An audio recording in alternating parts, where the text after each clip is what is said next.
Okay, today we are going to discuss rationalism. This is a great moral philosophy, and this is the antithesis of hedonism, which had been earlier established by Bentham. And both are two great moral philosophies as far as the rationalism is concerned, which is the antithesis of hedonism. And earlier, as you know, we have already discussed what is hedonism. It has been derived from the root word hedon. Hedon means pleasure. So what they want to say? That pleasure is the only end of human life, or the pleasure is the highest end of human life. Who has established it? It's Jeremy Bentham. That has been established by Jeremy Bentham. He's a great philosopher. He's also a great political scientist.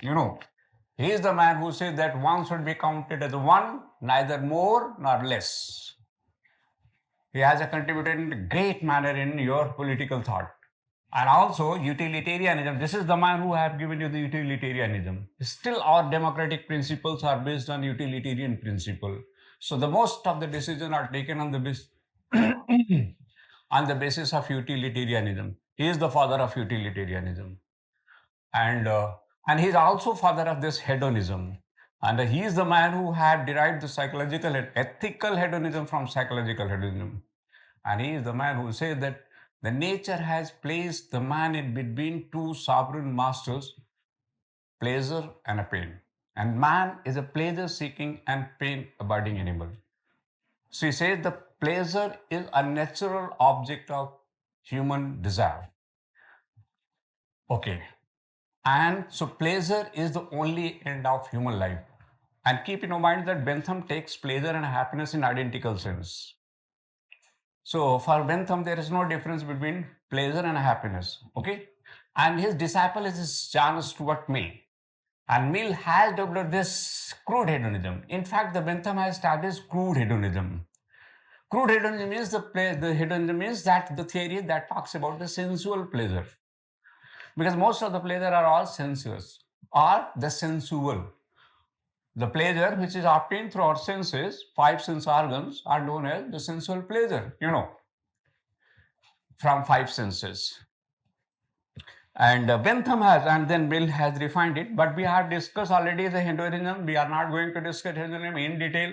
In fact, that's very, very interesting, that Bentham has the master statement when Bentham says, Bentham has delivered so many statements. One, the very first thing, when he said that the nature has placed the man in between two sovereign masters, pleasure and a pain.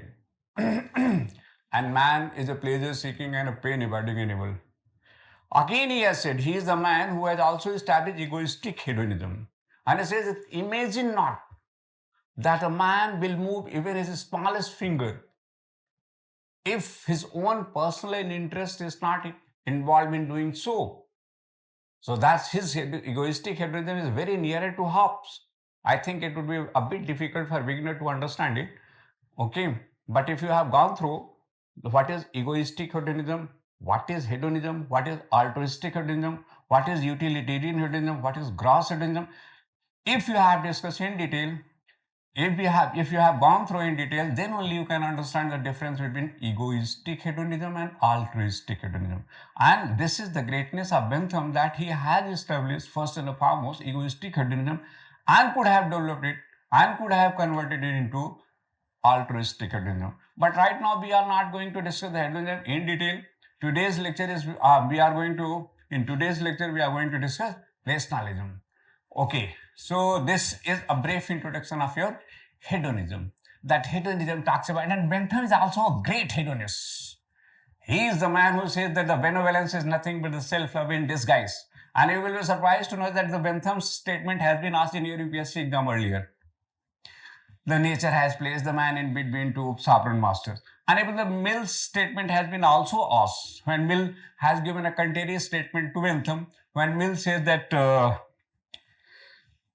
when he says, it is always better to be unsatisfied Socrates than a satisfied pig. He wants to say that satisfied pig means satisfied animal, satisfied stupid. So he simply says, this is the way to say that it is always to be unsatisfied Socrates than a satisfied stupid.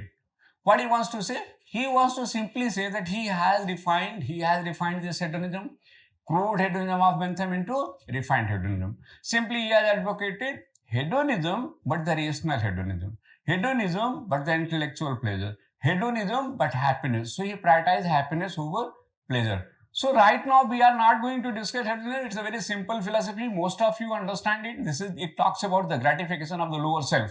Now, today we are going to discuss the rationalism. See, and this rationalism has been established by the great philosopher Immanuel Kant. And this is the antithesis of your hedonism. And this has been established by Immanuel Kant.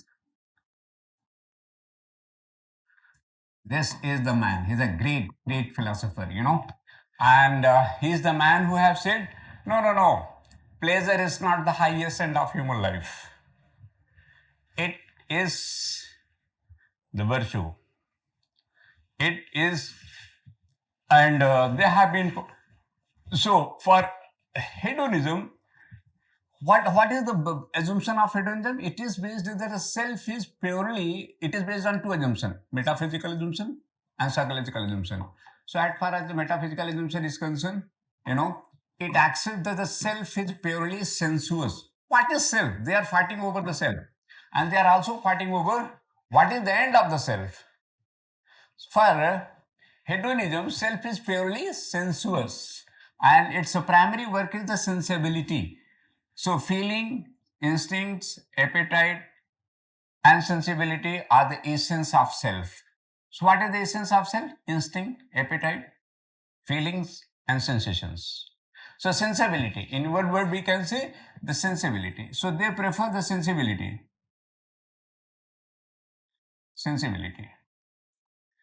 But on the other hand, the rationalism says no. The essence of man is not the sensibility, but the reason. And you will be surprised to know that Hume is another great philosopher who has said that reason is the handmaid. For empiricism or for hedonists, the reason is the handmaid of experience or sensibility. It always analyzes the experience which are obtained, which are acquired by the senses. So what is the role of reason? Analysis of the experiences, analysis of the sensory experiences. Who says this? What is the standpoint? Who says this? Hedonism. Hedonism asserts that the role of reason is the only analysis. But on the other hand, rationalism says no. The role of reason is much more higher than the experience. It is the reason which commands, directs, and so the role of reason is command and direction. So the rationalism accepts the superiority of reason over the experiences. On the other hand, so this is the first conflict.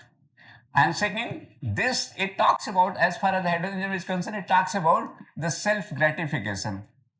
Self-gratification means satisfaction of the senses. So it talks about the self-gratification. When it talks about the self-gratification, and rationalism talks about the self-conquest. It talks about the self-conquest. What's the difference? Let us discuss. And conquest. It says, the real happiness. They say that pleasure is the highest end of our human life. So always pursue the pleasure, because nothing in this world except the sensory pleasure. So everything begins with the sensory pleasure and ends with the sensory pleasure. So happiness is the highest end of human life. But on the other hand, the rationalism says, no. This is the self-conquest. When the self-conquest, which is, which should be our end of human life. Because they say it is fitted to flesh. And they say it is trapped to soul. So rationalism says to pursue pleasure, it is better to be mad. Cynic says it is better to be mad rather than to pursue the pleasure. Because why? Because pain is the another aspect of the pleasure. Pain is the another aspect of pleasure. So pain and a pleasure are two aspects of the same coin. Just try to understand. So pain and a pleasure are two aspects of the same coin. Pain and a pleasure are two aspects of the same coin. The thing which seems pleasurable becomes miserable later on. But in most of cases, what seems at one time pleasurable becomes miserable later on. So pain and pleasure are two aspects of a same coin. That is why they say pleasure is a trap. It is fetter to flesh rather than trap to soul. So better to be free because independence is the real happiness. Happiness belongs to real independence. That is why they talk about the command of reason. And if you remember it, it was the Plato first who had talked about the orderliness and the culture of soul when he said that the past, the courage, emotions and desire both must be under the control of reason. So when emotions and desires are under the control of reason, then this is the state of harmony of mind or self. So harmonious self is the self when the passion or desire and emotions are directed by the reason. So when reason commands them, then they are in a harmony. When they are under the command of or under the control of or under direction of the reason, then there is a right, the order. So this is, Plato has called it orderliness. And in this orderliness, this is the state of the harmony. And harmonious state of, the harmony is the sign of happiness. And the harmony, happiness, healthy, holiness, all belong to same family. So what is harmonious is healthy. And what is healthy is a happy. Is the state of happiness. And that is why Plato have also said this is, and what is justice? Harmony is also equated with justice. So what is harmonious is just, that is why Plato says just man is a happy man. Because just man is a virtuous man. Virtuous man means the man who commands his desire and passion, desire and emotion through the reason. So Plato have also advocated the same thing, and Plato has beautifully synthesized both part of lower self as well as the higher self. Now the same thing is again has been bifurcated in two parts. First part has been advocated by the Bentham, philosophers like Bentham, Hobbes and others. So they advocated hedonism, and that is why its antithesis came into existence that has been advocated by the Kant. Now let us move to Kantian philosophy. Regularly in our exam, his master statement comes duty for duty's sake. So now come to the point. Okay, I think this is a brief introduction about your hedonism and rationalism. So rationalism talks about the reason, superiority of reason. And hedonism talks about the superiority of sensibility. Hedonism talks about the self-gratification. Rationalism talks about the self-conquest. Hedonism talks about the pleasure at the end. Rationalism talks about the virtue at the end of human life. Virtue alone is sufficient for happiness. And what is virtue? Virtue is the excellence of character. And how this excellence of character is attained? Who had defined for the first time? For the first time, it is Aristotle who have defined the virtue. So Aristotle says in his Nicomachean Ethics, it is Aristotle who says the virtue is the excellence of character. And it comes through the settled habit of willing. What is character? Settled habit of willing. Once your willingness in that particular way, when it is settled, becomes a permanent state of mind. This permanent state of mind creates your character. And the excellence of character is known as virtue. So how character has been, that is why UPSC have earlier asked one essay, if you can recall it. Attitude makes a habit makes character, and character is a man. That has been already asked, I think 10 years back. So this statement is rooted in Aristotelian philosophy. Okay, so you should understand what is attitude, you may ask the question. Attitude is innate as well as acquired. Innate as well as acquired means what? Innate, some part you have acquired and some part innate. Innate means we are born with it. For example, it is also beautifully defined as natural propensities, natural disposition, natural tendencies. In another word, you call it nature. In another word, you say this is the very nature of that particular person. So this nature, of course, can be nurtured because through socialization, through schooling, through upbringing, through parenting, through environment, that is molded. And at many level and at different level, at various level, it is molded by the environment, by the schooling, by the parenting and all that. So we also acquire it. We will be discussing later on that character is acquired. And that is why nature is innate and character is acquired. Nature we are born with. But the character we have repeatedly, what the action what we do repeatedly becomes permanent state of mind, becomes our settled habit of willingness, our settled habit of willing. And that becomes our character. So character is something that is acquired. So personality is something, personality depends on character, which is acquired. But as far as the attitude is concerned, which is the root of your character, which is the center of our character, that is innate. And in this, biological part is also there, DNA is also there. So it is DNA that determines most of our behavior. So behavioral part is also determined by the DNA. And later on we acquire so many characteristics, but the root is, but the seed is, but the crux is, but the center is the natural disposition. That is why we call it natural disposition. Disposition means the way you think is attitude. A particular direction in which we think is attitude. So it is attitude that makes a person indifferent. It is attitude that makes a person unique and indifferent. And it is attitude that determines the individuality of a person. So individuality and personality are two different things. Personality is related with character and individuality is related with the nature. So individuality is more philosophical than personality. So it is personality is something which comes later on. But the crux is the individuality. Individuality is the very essence of existence, very essence of individual. And very essence of individual is the natural disposition of a particular man. That determines his action, that determines his choices, that determines his liking and disliking. Liking and disliking and choices all are, these are the elements that determine your attitude.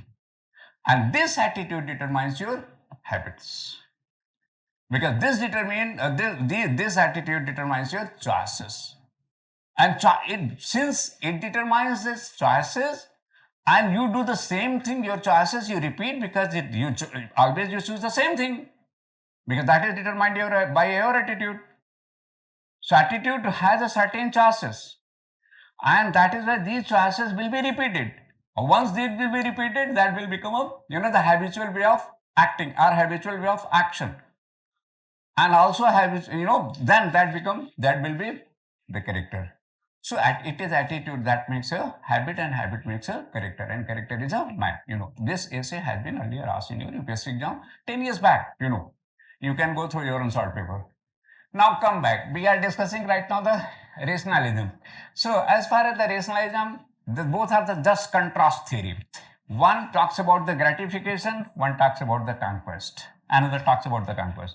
One talks about the pleasure should be pursued, another talks about no, always about the pleasure, because it is fitter to flesh and ultimately leads to pain. One talks about the virtue. And over here the hedonism says, so virtue alone is sufficient. And they have also element of, I agree with this one. If you ask me, what is your viewpoint, which one is better and which one is superior and why? Of course, the rationalism is superior. Of course, rationalism is superior because it accepts the supremacy of reason over the passion, and it also accepts the sovereignty of the spirit over the circumstances. And this is a great debate between Plato and Hegel, and Plato and Marx also. And both have, but we should not go in such a detail. Right now, come back to your rationalism. As far as the Kantian rationalism is concerned, Kantian rationalism has many facets. So we are going to discuss the different facets of Kantian rationalism, and the crux of his philosophy is duty for duty's sake. Okay. Now, he has given a master statement, duty for duty's sake, and how Kant has developed his philosophy. So let us move to Duty for duty's sake. This is the statement given by Kant. Duty for duty's sake. Duty for duty's sake, See, and duty for duty's sake, when you say this statement determines many things. What many things? First, it determines the formalism. Why formalism? Try to understand. We will be discussing everything. First, it determines formalism. Formalism means what? Kant is the man whose moral philosophy is completely abstract and formal. He's not talking about any reward and punishment. He is the man who is talking about duties should be performed only for the duty's sake. That's it. Not for any reward, not for any punishment, not for any other, you can say benefit, or you can say any other loss, or you can say for any other allurement, or for any other purpose. No. Since it is my duty, so it must be performed. And why Kant is talking in such a manner? Because for Kant, Kantian ethics is end in itself. Kant says, what is the true morality? True morality is when the morality is for the sake of morality itself. But when you ask the question, why should be moral? Kant have given many arguments. Kant has given many arguments in this context, and all are very beautiful arguments. First, when he says that ethics should be treated as end in itself, not as the means. But in most of cases, we talk about why we should be moral. Then when you say that why we should be moral, it means you take morality as a means, not as the end.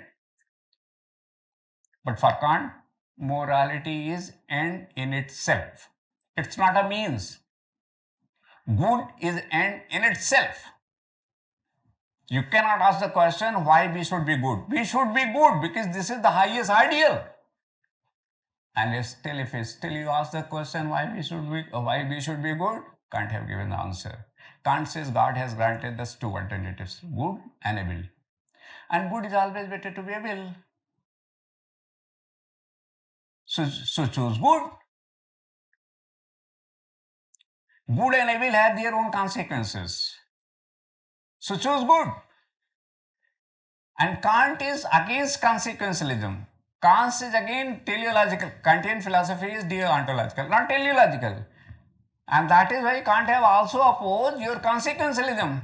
An argument is very beautiful. Kant says God has granted us two alternatives, good and evil. And good is always better than evil, so choose good. That's all. That's it. So this is the point is, what is the point? That is why Kant says, for Kant, the good is end in itself.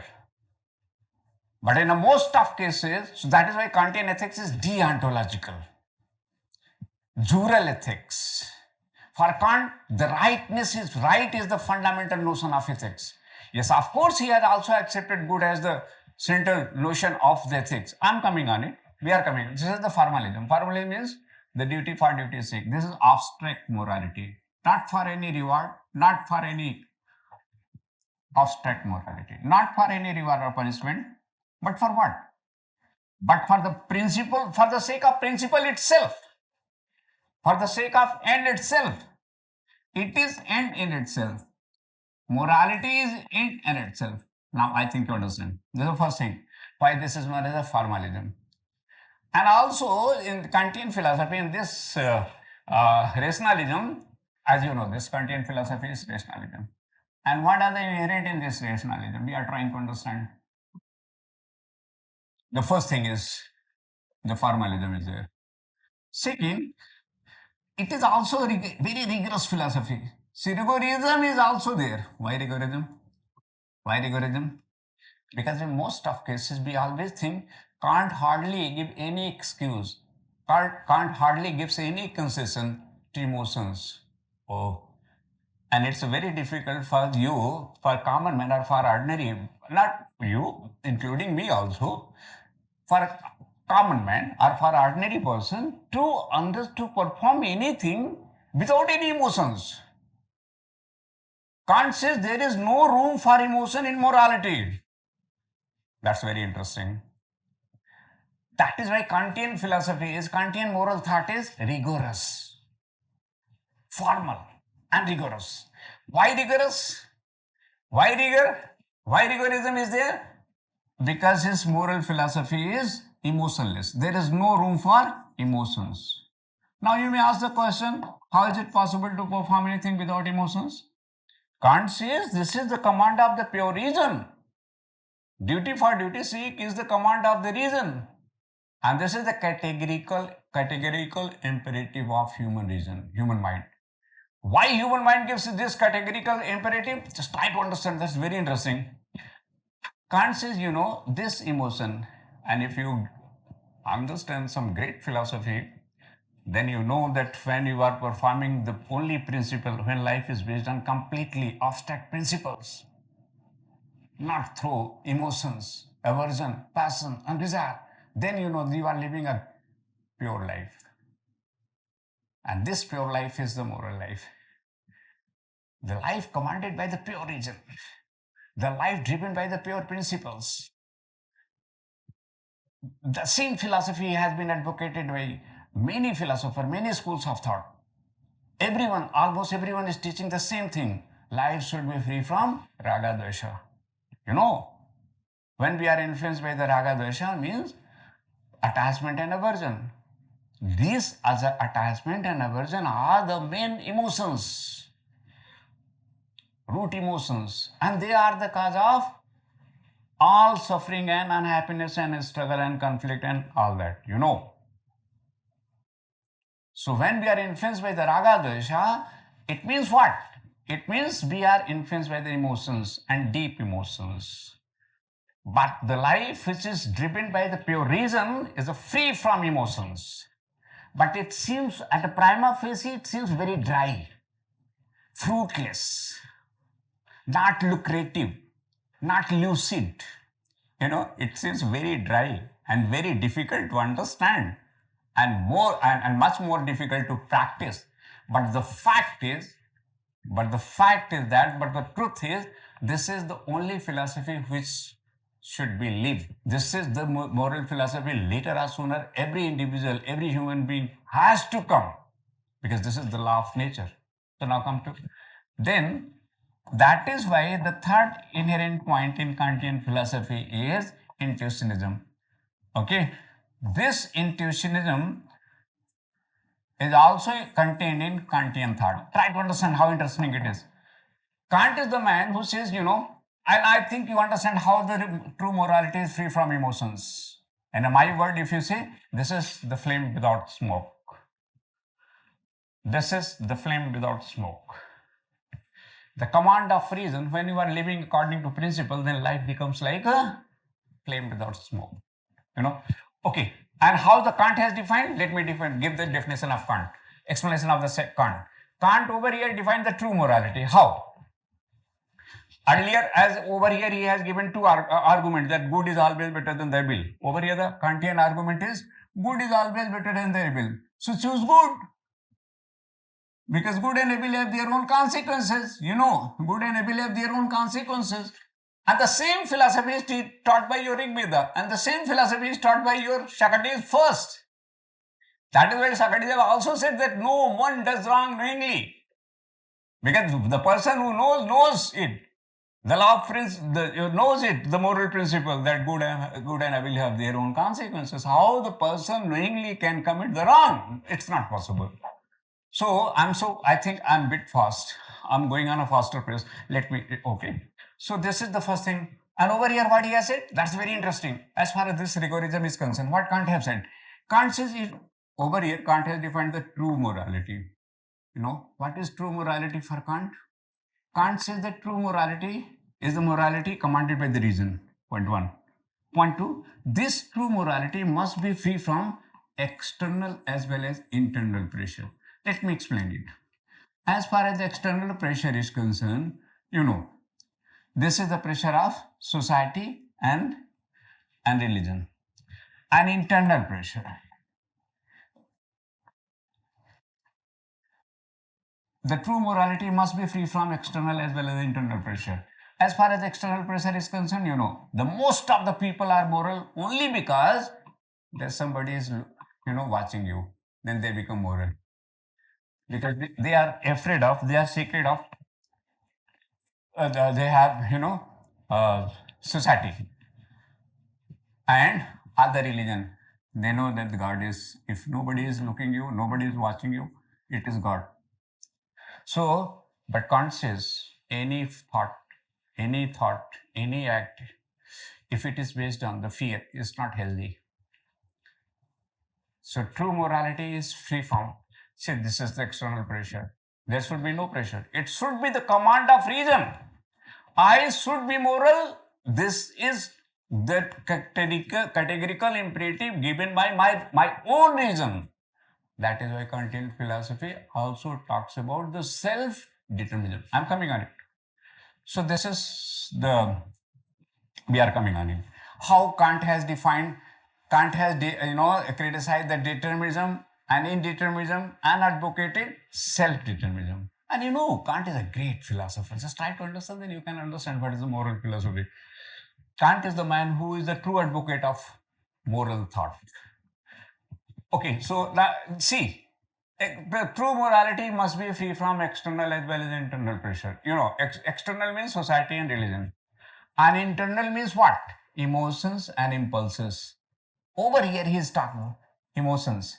Most of the people are, they become, moral because they are moral with their own relatives, peer group, beloved one, with them.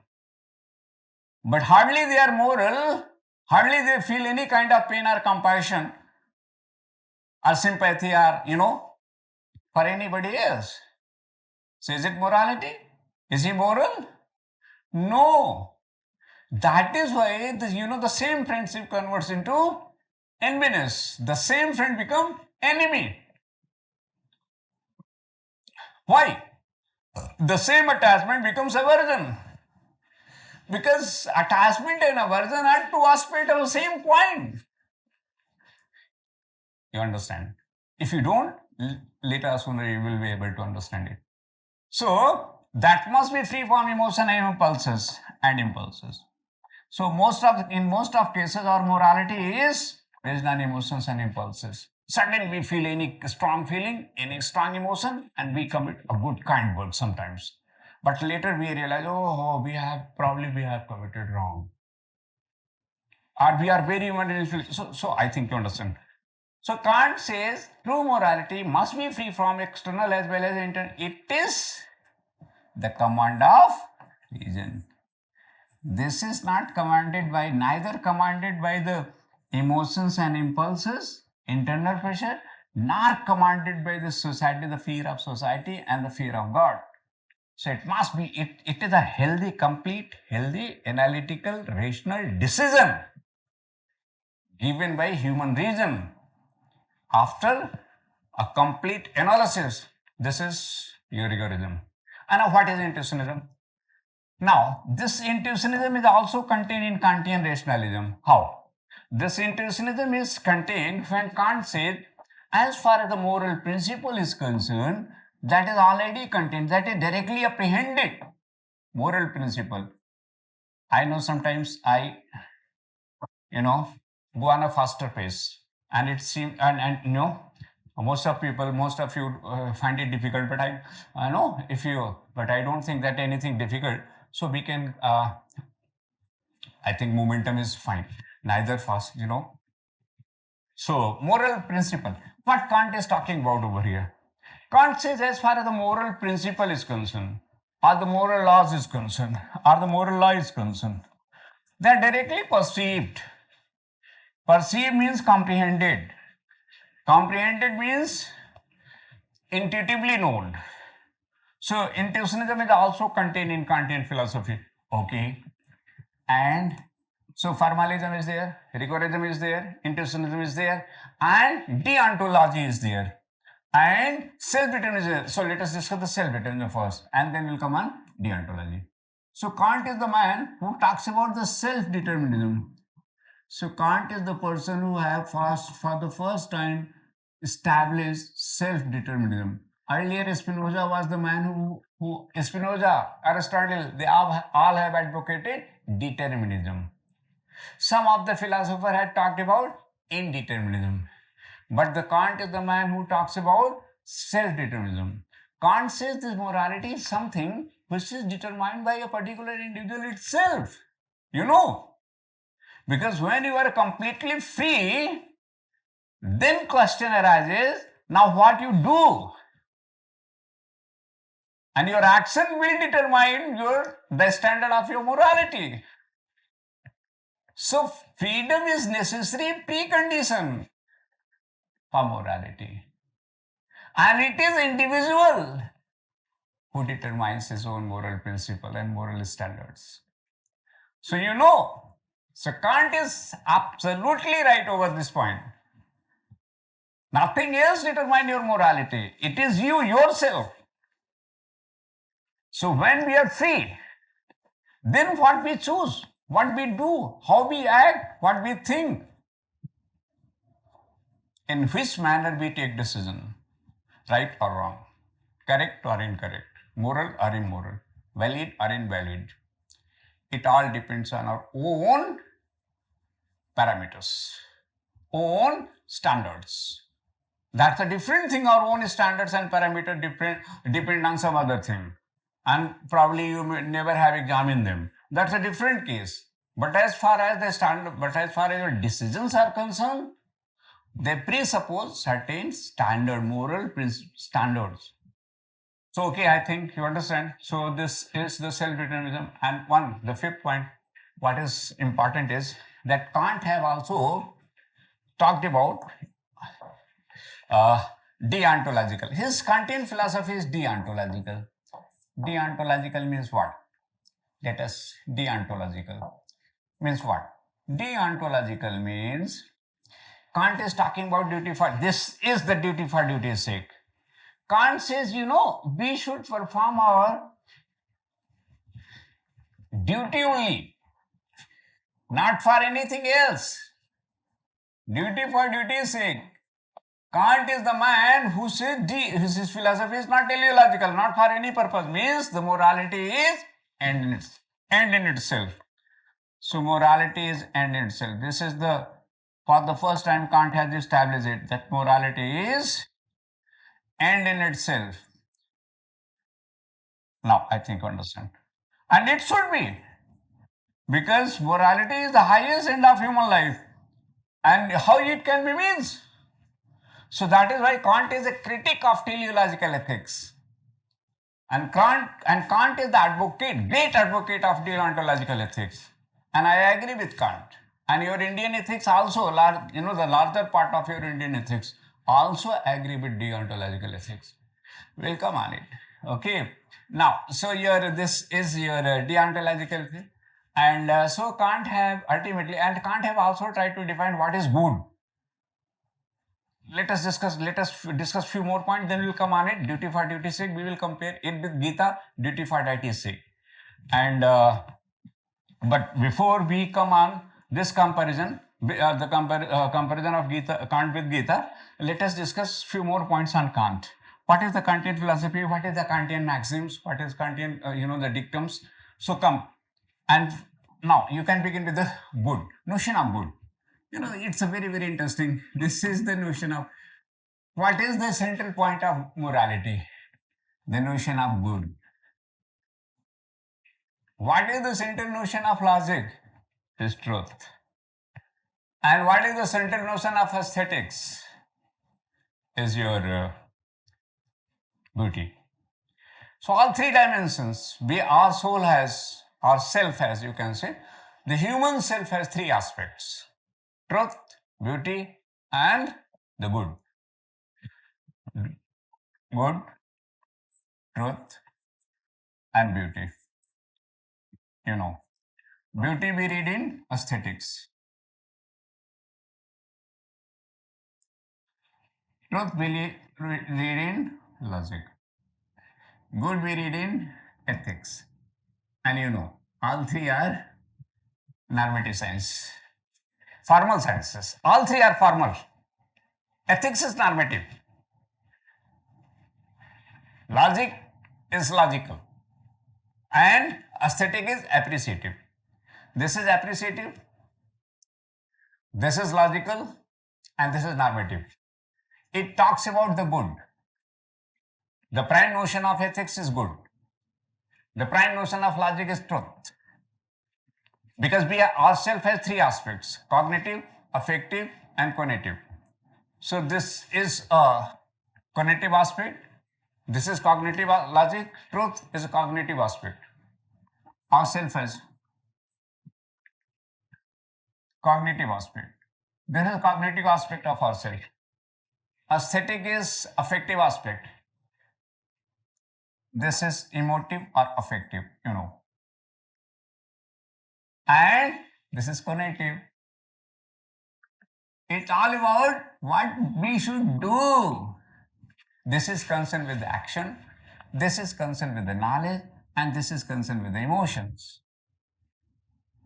That's the point. And their ideal is the beauty, its ideal is the truth, its ideal is the good. It is primarily concerned with the action. What we should do. It is primarily concerned with the knowledge, because without knowledge you can't do anything. And it is concerned with the emotion. Because why it is called emotion? It is emotion that makes you in motion. Bentham is the man. He says, why? Emotion means what? That makes you in motion. Without motive, you cannot move. First we make a motive, then we move. The moment when any motive comes in our mind, then we move. Once it is finalized, once desire takes place, and there is a big difference between desire and want, we will be discussing everything. And earlier we have already discussed everything. And simultaneously we will be discussing whenever it is needed. Okay, now come back. So emotion, one is, and all three are three aspects of our self. So self has three aspects. And self is always concerned with all three. Without having a right knowledge, we cannot commit right action. And without having right emotions, we cannot move in right direction. Suppose I am having a bad emotion concerning with some particular person, then my action will be, you can imagine. So the point is this, you understand, these are three aspects of self, and that is why there are three disciplines. It is read in ethics, it is read in logic, it is read in your aesthetic. Aesthetic is not completely a Western discipline. Now in India, aesthetic are not being taught, are not being read, and logic as well as ethics both are very popular, and both are in academics, right from the graduation to post graduation, everywhere the ethics and logic are the part and parcel of our academic education. But as far as aesthetic is concerned, that is not in Indian education system. Okay, so that's purely a Western concept. Now let us move. So we are going to discuss that good. What is good? The problem is, if we don't know what is good, then how we can define the good action, good thing, and good act, good emotions, good fact. So are a good person, are a good man, are a good thing, are a good car, or anything. First and foremost, to define good, we have to understand what is the good itself. What is the very meaning of the notion of good? It was the first Plato who tried to define it, and he put his Herculean effort, since it is the central point of ethics, So it was the Plato who for the first time tried to define the good. And you will be surprised to know that Plato, when he put his best effort, what he said? He said that the good is defined as far as, he said two things. One, he says as far as the worldly good is concerned, I can hardly say that it is context that defines good. What he wants to say? He wants to say that any act of this world is neither good nor bad. It is context that will determine whether this action is good or bad. For example, you can take any. Suppose murder, killing another person. Suppose one kills the enemy of another nation, then he will be awarded with Paramveer Chakra. But when he kills another person in his own colony, then he will be hanged. The act is same. So act is not wrong. So it is context that determines its goodness or badness. Same thing, you can take another example. For example, suppose one is having a physical relation, or one boy is having a physical relation with a girl. Now, if he's having physical relation earlier, nowadays we cannot comment on that, but earlier in that was the ethos. Suppose one is having a physical relation with another person, then it was accepted morally wrong. But once they are married, they got married and they are having a physical relation with each other, it's okay. It's moral. So act is not neither the moral nor immoral. In one context, it becomes moral. In another context, it becomes immoral. Extramarital relation becomes immoral. But now that has been legitimized. That is why the morality is relative. That's a different issue. Plato is trying to make the morality absolute, and Plato is also trying to make morality subjective, and he tries to establish morality on objective principle. And he is trying to find out the objectivity in morality. Okay, and that's a difficult task for Plato. And how this debate has been started. This debate has been started by the Protagoras, who was the man who is the founder of sophistic school of thought. And he is the man who said that man is the measure of all things. Then that surprised not only Socrates, but Plato also. And firstly, Socrates tried to answer it. And then Plato took it as a challenge. And Plato tried to define it. Okay, come back now. So it is contest. Plato says that this is contest which defines which determines the action of goodness or badness of any action. Action is neither good nor bad. As far as the worldly good is concerned. Okay. Then what is good itself? But still good is not defined. Then Plato says, okay, nothing is good but God's will. And you will be surprised to know, okay, let me discuss in brief your good, and then we'll have to compare the Kantian dictum, Kantian statement with Gita's philosophy. Okay, so this is a God's will. This is the statement given by the Plato. Plato says, okay, we don't know what is absolute good or what is good absolutely. We don't know. But as far as the worldly good, as the relative good is concerned, we know it. But as far as absolute good is concerned, we don't know. We don't know this one. So what is this one? Plato says it's nothing but the God's will. Okay. But nobody knows what is the God's will. That is why the religious organizations and religious institutions and religious authorities have been defining according to their own expedience and according to their own convenience and according to their own ethos, the good. And that is why we suffered almost 2000 years or more than 1500 years approx as a dark age. Why? And also your credit goes to Plato. For this one, Plato is responsible. Plato is also responsible for many good things, but he is responsible for this one also.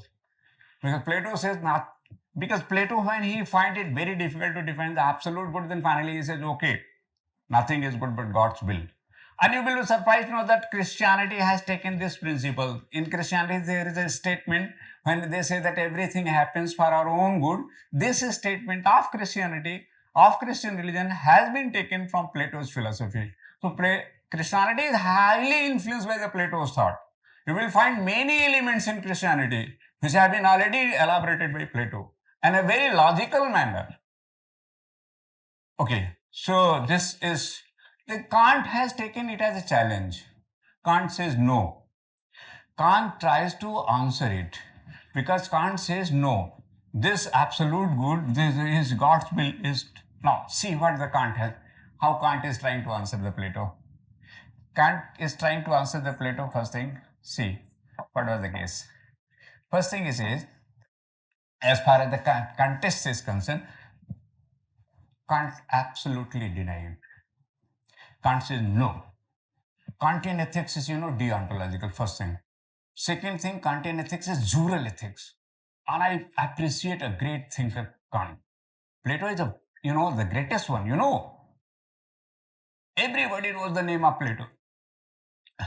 I'm sorry. Hardly there, everybody almost knows the name of Plato. Plato is a great metaphysician and great philosopher. We know it. But at the same time, as far as the moral thought is concerned, moral philosophy is concerned, Kant is not less, not less great than your Plato. He's also as great as Plato, as far as the moral philosophy is concerned. And as far as the epistemology is concerned. But as far as the metaphysics is concerned, Kant is much more inferior. Plato is much more superior. But come back to it. But as far as the moral philosophy is concerned, Kant could have answered the Plato. See what the answer Kant has said. Kant says, see, the first thing, as far as the action is concerned, he says no. See, as far as the action itself is concerned, now you can debate over this point.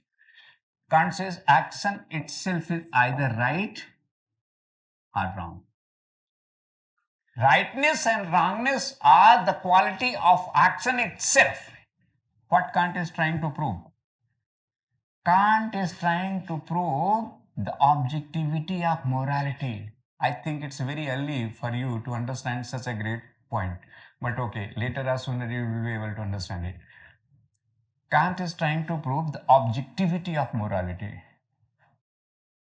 So, this is a very important point because morality always remains subjective. But if you say that morality is subjective, it never can be defined then. So ultimately, we have to find out some objective principles or objective grounds or objective parameters. Then only we can universalize it. Then only we can accept some universal moral principles. Otherwise, it will always be relative and there will be no consensus. Right. Now, I think you understand. How? Action itself, the rightness and wrongness belong to action itself. Either action is right or action is wrong. So Kant is the man who does not accept, neither he accepts the contest as the source of rightness or wrongness, nor he accepts a person as the source of rightness and wrongness. Neither the circumstances, contest, nor the person. No, action itself. And I agree with Kant. Either action is correct or incorrect. Either action is right or wrong. It can't be both. It can't be both. You analyze it, you will find it. Okay, this is the first thing. And at the second point, absolute good. Now, Kant is again fighting like Kant also put his Herculean effort. He also puts his Herculean effort like Plato. As Plato, finally, when he failed, then he said, okay, nothing is good but God's will. And what Kant says? Kant says good is like a jewel. What is his statement? I like it. What he says? Neither in this world nor beyond the world, nothing is good but goodwill. And it is a goodwill which shines with its own light. And it is like jewel which shines with its own light. Everything can be misused, but not the goodwill. Because the goodwill is already contained in good itself. So how it can be misused? Further Kant says, health, wealth, prosperity, everything can be misused, but not the goodwill. Because goodwill is a will with good intention. So how it can be misused? I think. Okay, try to understand. So what is good? Nothing but goodwill. So this goodwill is a will with a good intention. So how it can be misused? Okay, good. What is good? Nothing but goodwill. So Kant says nothing is neither in this world nor beyond the world. Nothing is good but goodwill. Nothing is good but goodwill. So goodwill is a will with good. What is goodwill then? Goodwill is a will with good intention. So when intention, that is why Kant says it is intent or intention that determines the goodness of the action, not the result. And Kant is right. And that is why Kant, on this basis, Kant has advocated the deontological ethics and condemned the consequentialism or teleological ethics. And the most of cases and the most of the philosophers advocate the teleological ethics. Even the latest philosopher like George Edward Moore, he has also Moore, Pritchard, Ross, even contemporary philosophers. They advocate your teleological ethics. But the Kant is the man, Kant is the only philosopher in the Western thought who advocated deontological ethics. Even your Indian ethics is largely based on deontological ethics. But Kant is the only person in the Western thought who advocated deontological ethics. Now come back to the point.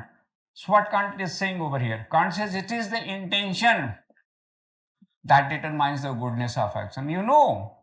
That is why generally when you go in interview and they ask the question, why you want to be a civil officer or civil servant? Why you want to be an IAS officer? Because your intention determines it. Because your intention determines your action, So what is the question behind it? And, so what is the intent? Whenever we do anything, what is the intent behind that? That is the sole value of the action itself. So that is why Kant, on this basis, on the basis of intention rather than the motive, Kant has advocated deontological ethics. Kant has advocated deontological ethics. And he says, no, this is, and he has condemned teleological ethics. He condemned teleological ethics. No, result never determines that. In most of cases, what we do, common man always thinks that the value of the action is determined by the effect, by the result, by the fruit.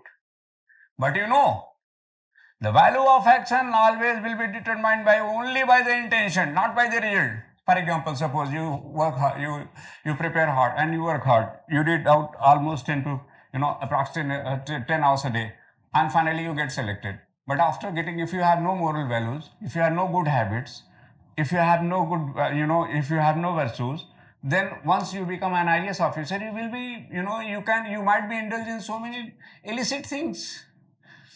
The one result is good. You have worked hard and achieved a good result, but that good result may be cause of another bad result. This is known as the consequentialism. This teleological leads to consequentialism, and it leads to consequentialism because one result becomes one effect becomes the cause of another, and it happens. Once a man achieves success, becomes completely a different man, and forgets about the moral values and all that, and later or sooner that good and evil have their own consequences. Later or sooner, he will ruin his own family.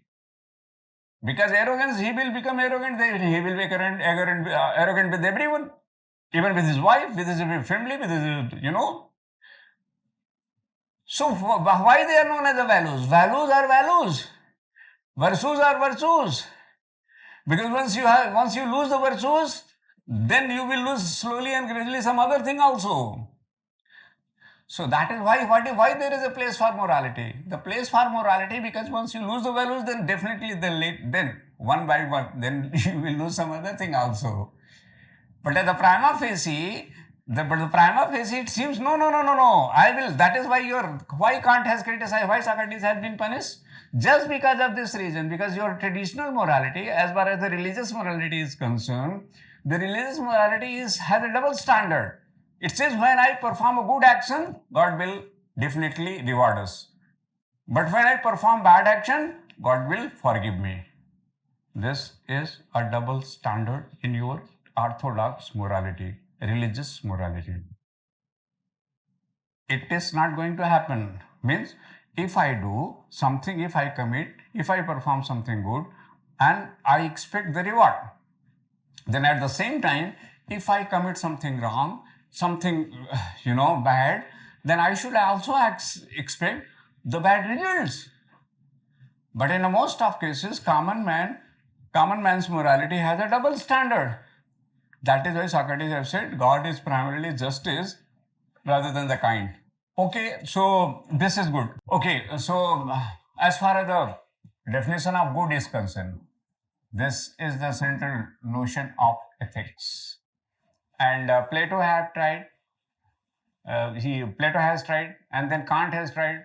Both have tried, and we have gone through the definition of good. And now let us move to last segment of Kantian philosophy, because we will come again and again at the notion of good, because this is the central point of ethics.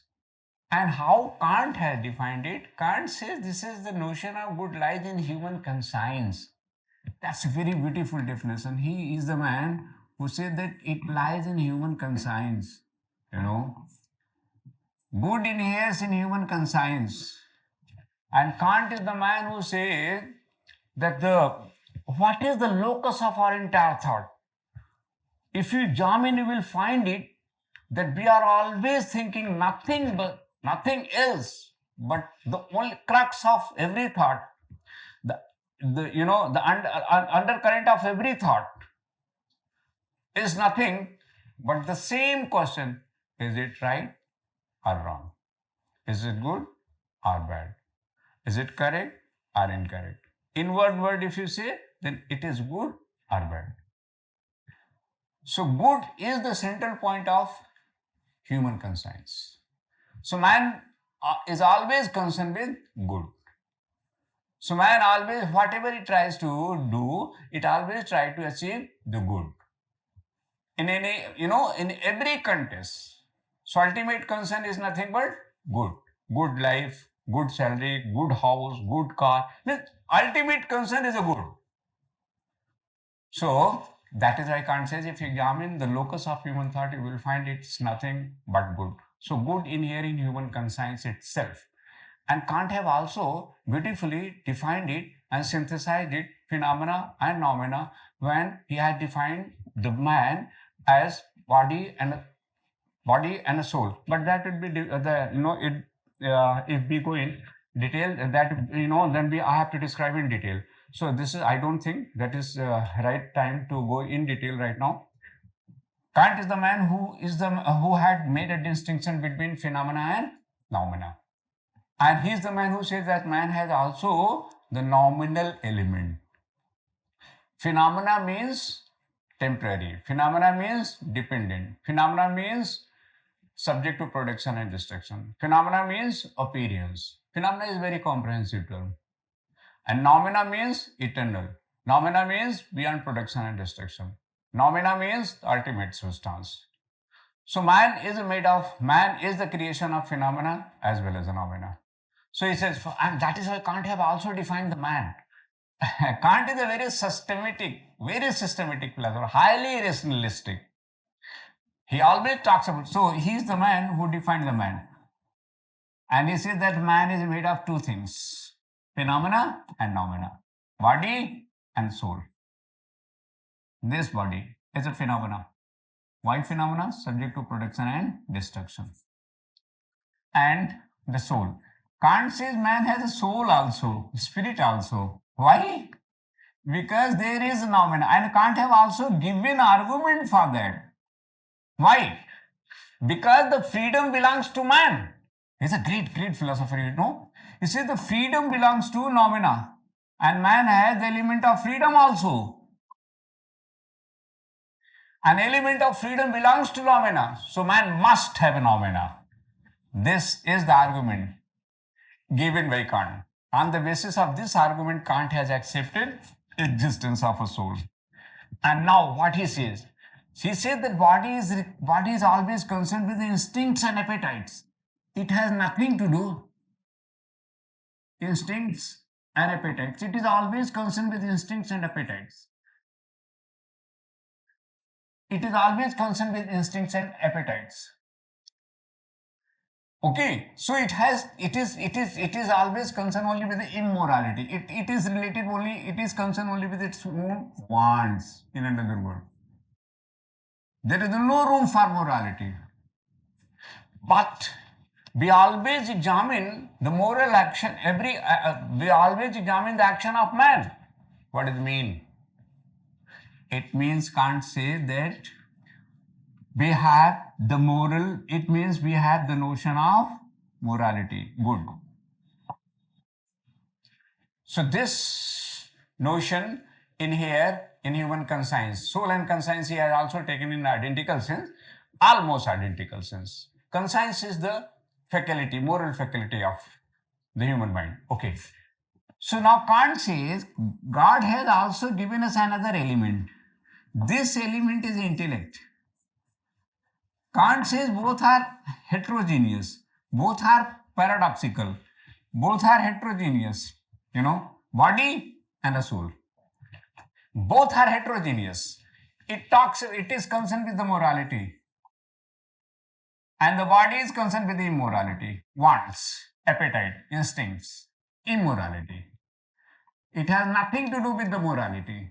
So both are heterogeneous, both are paradoxical, both are contradictory. So there is a continuous struggle, continuous conflict between both of them. So how this conflict can be resolved? This conflict can be resolved through the intellect. So Kant says God has given us another element to reconcile the conflict between body and soul. And this element is nothing but reason. So that is why Kant says reason maketh nature. Reason rules the world. Intellect or reason. He takes intellect or reason in identical sense. Whether you call it intellect or reason. And this reason rules the world.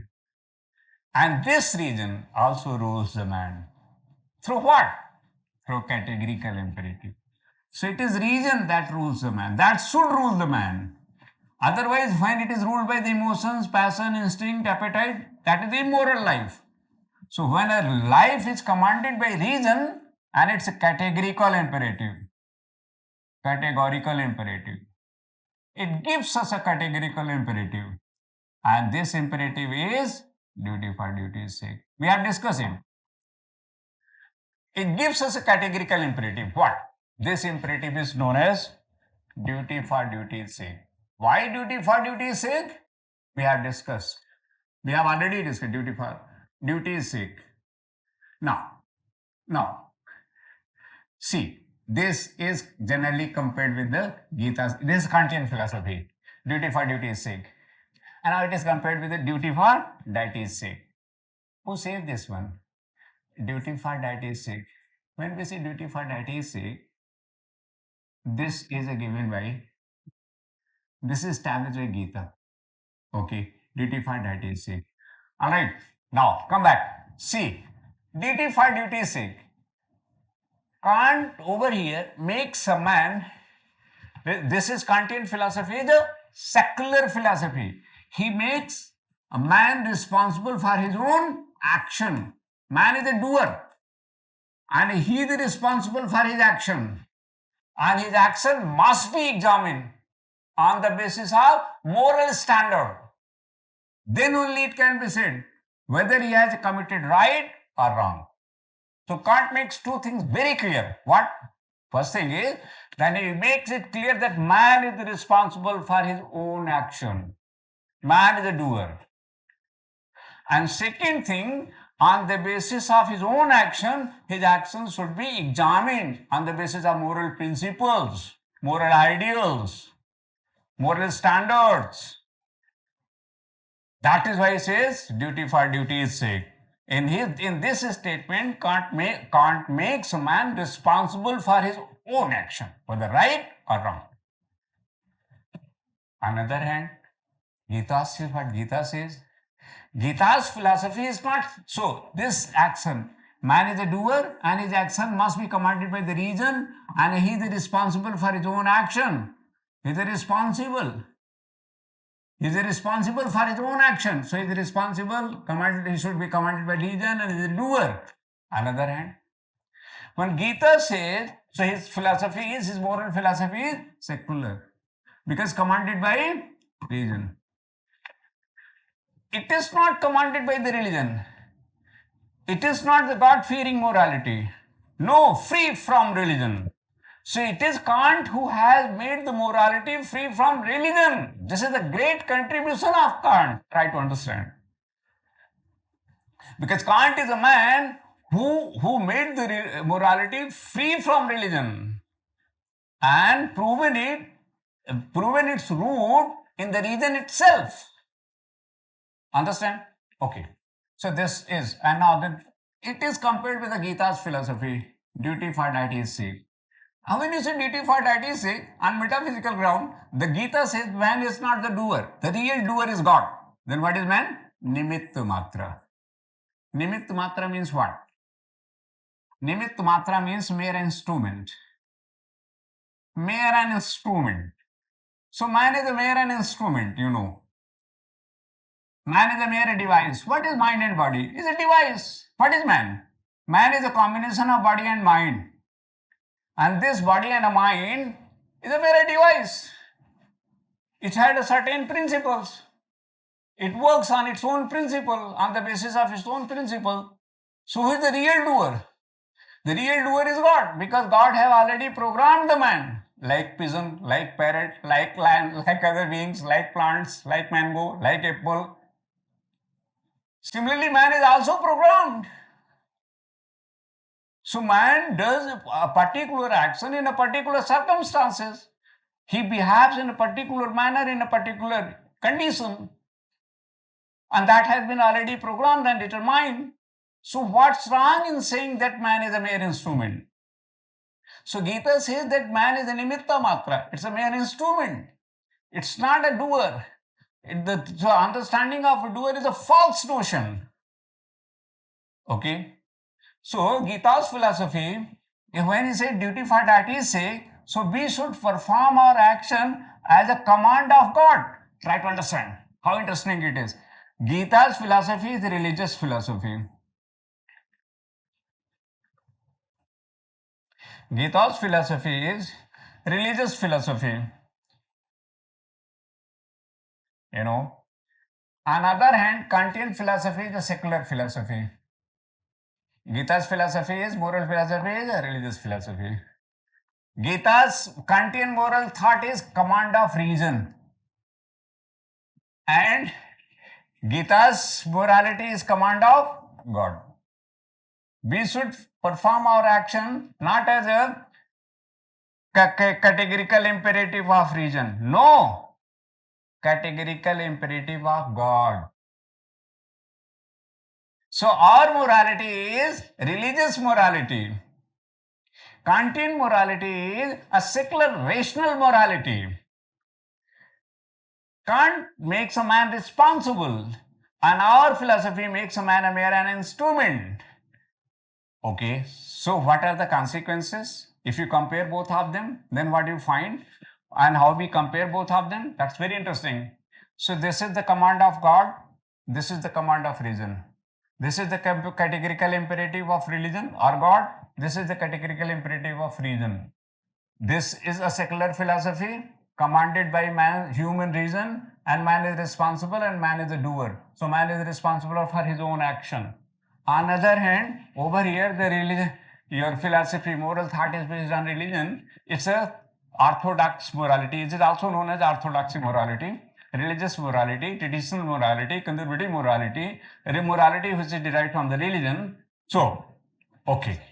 And now, then what is the difference between both of them and which one is superior and why? As far as the moral thought is concerned, when Kant says that man is a doer and responsible for his own action, Kant is much more superior. As far as the moral philosophy is concerned, Kant is much more superior. You know, you will be surprised to know. Because he makes a man responsible for his action. Yes! You cannot say that I am a mere an instrument of God. You cannot say I am just like a puppet. God is playing with me. No, You have to take the responsibility of your own action. So as far as the moral philosophy is concerned, Kant is grounded in a human reason on a solid foundation of the arguments. So as far as the moral philosophy is concerned, Kantian philosophy is much more superior. But as far as the metaphysics concerned, metaphysical ground is concerned, so as far as the metaphysical ground is concerned, your nimitta matra, the philosophy of nimitta matra, philosophy of niskama karma, philosophy of asthit pragya, of Gita is much more superior. So it is superior on metaphysical ground. It is not superior on moral ground. It is superior on metaphysical, because man is ultimately mere an instrument. So, but after the realization of mere an instrument, man becomes different. Then man performs only the moral principles. Then he becomes liberated. The man who realizes that I am completely an instrument, then there will be no doer, and when there will be no doer, then there will be no individual self. And if there will be no individual self, then there will be no vested interest. Then there will be no raga and dvesha. Then there will be no attachment and aversion. Then he will be a different person. He will be aparusheya. That has been defined in your Rig Veda as aparusheya. Aparusheya means he is not now no more Purusha. He is a liberated soul. He is enlightened. He is emancipated. He is free from all bondage, all contradictions, all conflicts. Now he has resolved all the conflicts. So that the Gita's metaphysical plane is much more higher, much more superior as compared to Kant, but in particular in context to metaphysics, not in context to moral philosophy. As far as the modern moral thought is concerned, Kant is much more relevant, because Kant makes a man responsible for his own action. Okay, but so this is the comparison. And most of when your answer is not completed, when duty for duty sake is asked in your UPSC exam, in our exam, in main exam, if you don't compare it with the Gita, your answer is not completed.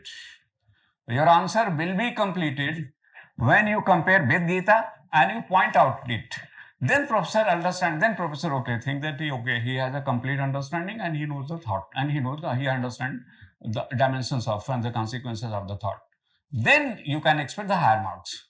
But if you have just a superficial knowledge, if you don't know even the definition, if you don't know even the logical consequences of this dictum or maxim, then you don't expect more than 50% mark. All right, fine. So, and still we have not discussed three maxims of Kant. Still we have not discussed the stoicism, cynicism, and different aspects of rationalism. But we tried to convey the crux of the Kant, particularly formalism, rigorism, intuitionism, rationalism, deontological thought, and self-determinism, and all that. And particularly the definition of true morality, the definition of your the choice between good and evil, and all that. So what is the crux of the Kantian philosophy we have discussed, and I think this is sufficient to understand the Kantian philosophy or Kantian rationalism. And it has other dimensions also, but in next lecture we will be discussing other dimensions of Kant. I think it's enough for today. So thank you everyone. Thank you.